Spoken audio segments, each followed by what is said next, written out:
Continue the reading of the chapters from Alfred Goldblatt's book, Pentagon 9/11. And here we go.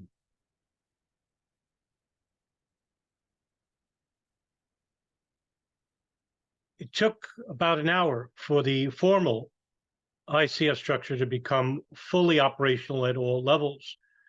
Communication between arriving first responders was difficult. The radio channels were so overwhelmed that some found them almost useless. What happened was you had so many departments arriving on scene without, in the initial hour after the attacks. You had Arlington Fire Department, you had Fort Myer Fire Department, Reagan International Airport Fire Department, Urban Search and Rescue from Montgomery, Fairfax counties, the District of Columbia Fire Department, Virginia Medical Technicians, Fairfax and Montgomery County Search and Rescue, Fort Belvoir Transportation Development, Fort Belvoir Fire Department. I mean, there was agencies galore coming all at once. And when I interviewed the Assistant Fire Chief for Arlington, who became the Pentagon Incident Commander, James Schwartz, he said in 2 days, there was 5,000 people.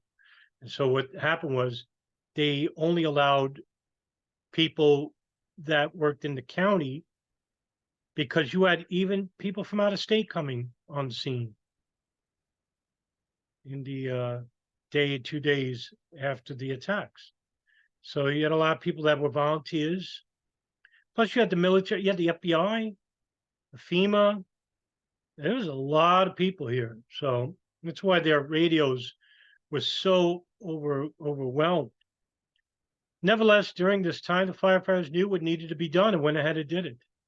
They followed the systemized approach used at every fire. While the situation was huge and complex, involving multiple emergency organizations, the tasks to be performed were familiar. The firefighters drew on their training and experience. Fort Myer firefighter Vance Valenzo found the situation daunting, but he just didn't have time to focus on one specific area. You have to make a decision based on your training, based on your job, and you just went ahead and did it, which is basically, there's a fire, basically go, pull out the line, work with your unit, put out the fire, another unit may come, put a hole in the wall, the roof.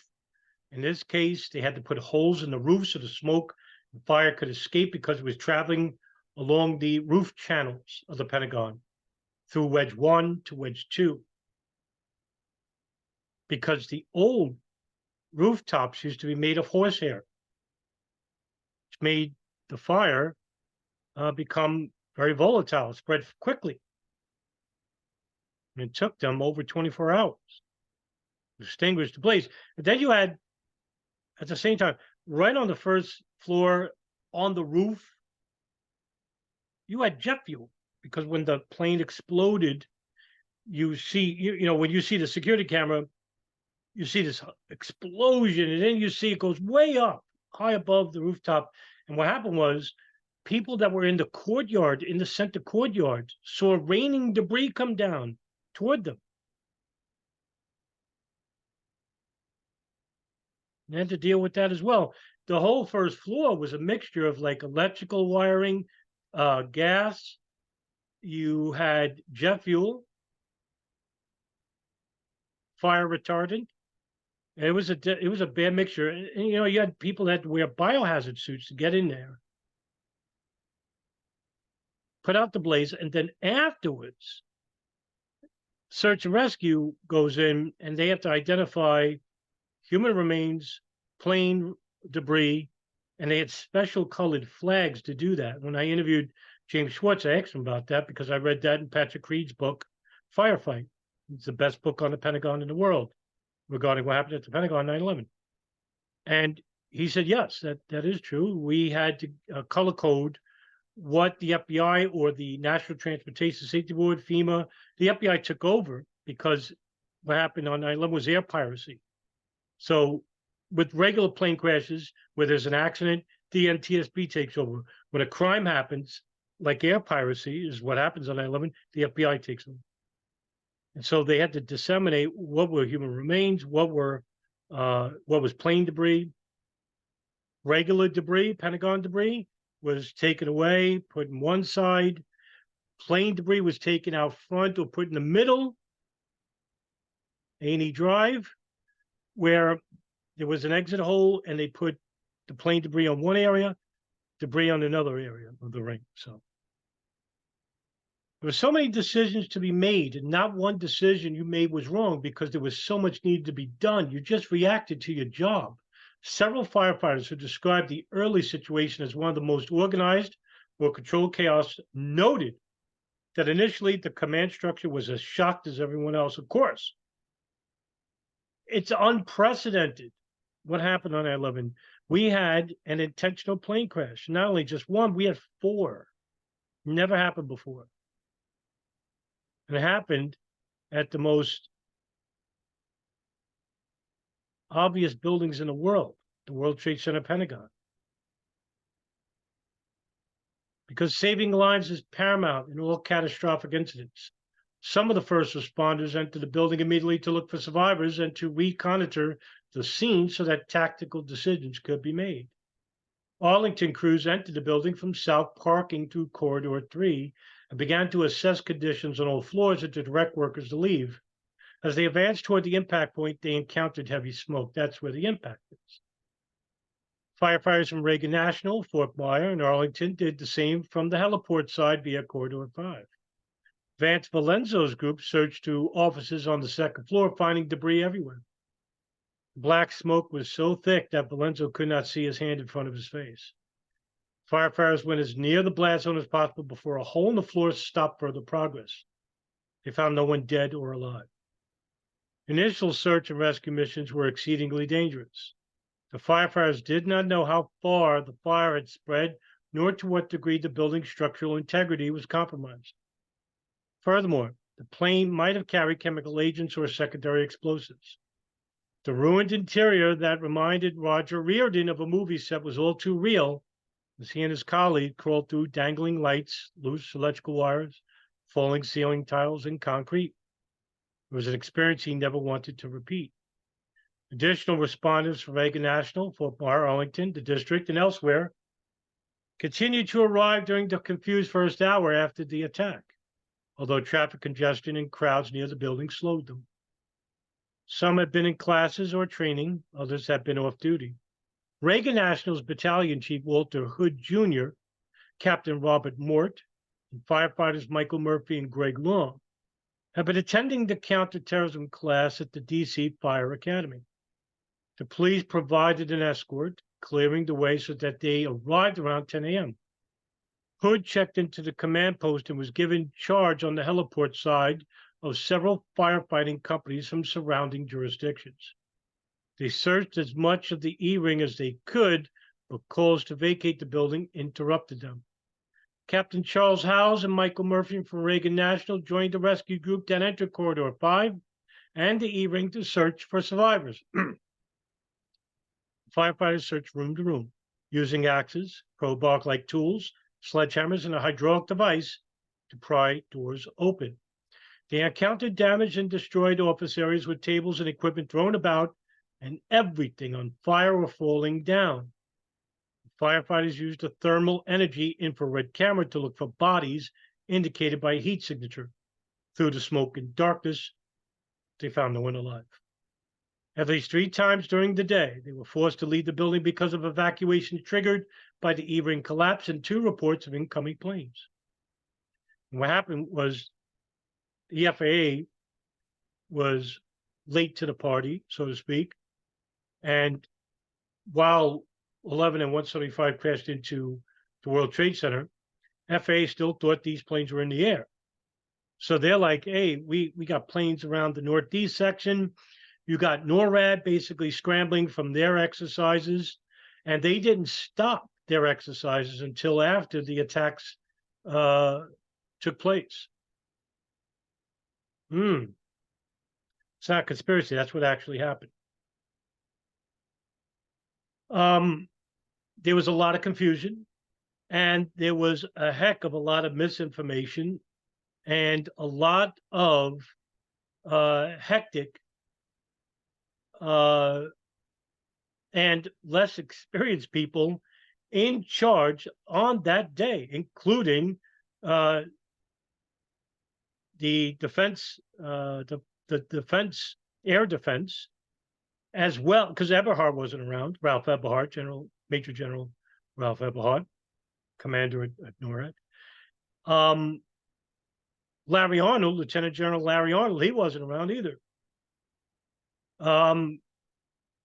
FAA basically didn't have anybody in the room when they were, when 175 was hijacked, before it even South Tower. United Airlines basically took it upon themselves to ground all airplanes after 175 crashed into the South Tower. CEO Gerald Arpey, a hero, basically. Even before Norman Mineta was the transportation security director, Gerald Arpey grounded all United Airlines flights to be grounded, not to be taken, saved lives. Because now we look back and notice that, hey, wait a minute, there were going to be more flights, and we take it over. United Airlines Flight 23. TMZ just did an expose on it. I did a podcast episode 2 years prior to that expose. Some of us even reported on the additional hijacking flights. Thank you, DJ Tomatedny. So there were a few of us, that tried to tell people in history that, there wasn't just 19 hijacked, it was more. But who the hell were they? Well, the State Department, led by INS and the FBI, deported them before we even got to interview them. Despite their strenuous efforts, emergency personnel made fewer rescues near the blast site than might have been anticipated. Indeed, most rescues occurred immediately after impact, before emergency assistance arrived. Chief Schwartz later acknowledged that military and civilian personnel saved far more lives in those first few minutes than we saved at any time. When the Fort Myer units first pulled up to the impact site about 9:42, 6 minutes after impact, rescues were still grabbing some people out of the building, but shortly after the rescues from the E-ring seemed to stop, Reagan National units arriving only moments later assisted a few survivors staggering around, trying to find a way out the building. Defina noticed that very few survivors came out from near the impact site. Gibbs, also on scene in the first few minutes, saw no victims come out near the blast zone. It became clear to the firefighters early on that there would be no more survivors from the impact area. Nevertheless, throughout the day, as fire suppression teams made headway against the blaze, rescue groups would follow, searching against all odds for survivors. In the first minutes, while some firefighters searched near the impact site, others set up the fire suppression equipment as rapidly as possible, with the immediate imperative to suppress the external fires caused by the spewed jet fuel that saturated whatever laid its path. By the way, for you no-planers, 24 people that were burned by jet fuel went to hospitals in the area, including Arlington Memorial County. Explain that one away for you missile people. Embarrassing. The explosion had generated a huge fireball that blasted outward up and over the building. The spilled fuel, a highly combustible kerosene derivative known as Jet A, burned itself off. Whatever was near the E-ring blast hole burst into flames, including the heliport crash truck, 2 cars parked near the air control tower, a construction shed, and a diesel fuel tank and generator on a flatbed trailer. Oxygen bottles stored near the trailers apparently exploded. That was the initial explosions that some self-appointed truth experts claimed that these were bombs. The oxygen bottles were for the acetylene tanks because Wedge 1 was under repair. Firefighters connected multiple hoses to Reagan National's foam trucks 331 and 345 and Fort Myers Rescue Engine 161 to fight the exterior fires, drenching everything around the building that was burning. Defina and his Reagan National firefighters attacked the visible E-ring fire from the outside. They sprayed the foam and water mixture into the hole where the plane had hit. When they ran out of foam, they had to switch to water. Reagan National's spare crash truck arrived shortly after 10 a.m., bringing a new supply of the chemical agent. Under Gilroy's supervision, the Fort Myer crew set up a deluge gun, a cannon-like portable device used for applying high volumes of water to large fires, directing it at the building and a doorway where people were trying to come out. Also known as deck gun or master stream, it required several firefighters to operate it. Crews began to lay water supply hoses into the building and attack the fire with hand lines, switching nozzles where necessary to adjust the pressure and reach of the spray. Smith, commander of the A&E division, directed fire suppression efforts from the center court. When he drove his command vehicle in there and took charge, he saw hordes of people everywhere fleeing the building. Although Arlington firefighters and a 3-person truck unit from the DC Fire Department soon appeared, and more help arrived later, Smith, short of firefighters, for much of the day, at times deemed the situation out of control because of the limited resources he had to deal with such a large fire and complex building. By the way, people don't seem to realize the Pentagon is the largest building in the United States. It's one of the largest buildings on Earth. He talks of mass. I forgot how many miles it is. It is a huge complex. He did not know that, because you had people on the other side of the building that had no idea what happened. Unlike a building like the World Trade Center, you knew what happened. If you weren't on the east side of the building where the plane had impacted, and you're on the west side, you felt the building sway and you heard the explosion or saw the fireball. Pentagon, you won't even know what happened. He did not know that a plane had hit the building until later he saw aircraft fragments into the building. To Smith, the center court seemed like a separate world, a sentiment echoed by others. Gilroy similarly observed that the heliport site became a small world to those working there. According to Schwartz, the unrelieved and generally unrecognized center court operation constituted a significant portion of the overall suppression effort. And that is the end of this part of the chapter. And, just to also add, you had, I think at one point, 40 different agencies on site here and volunteers coming in the days after. So, it was, this is the reason why they had badges for the people. If you weren't military at the Pentagon, if you weren't search and rescue, if you weren't from the counties, Arlington County, you could not enter the premise. And so we will end this part of the video and see you in the next chapter. Guys, have a good day.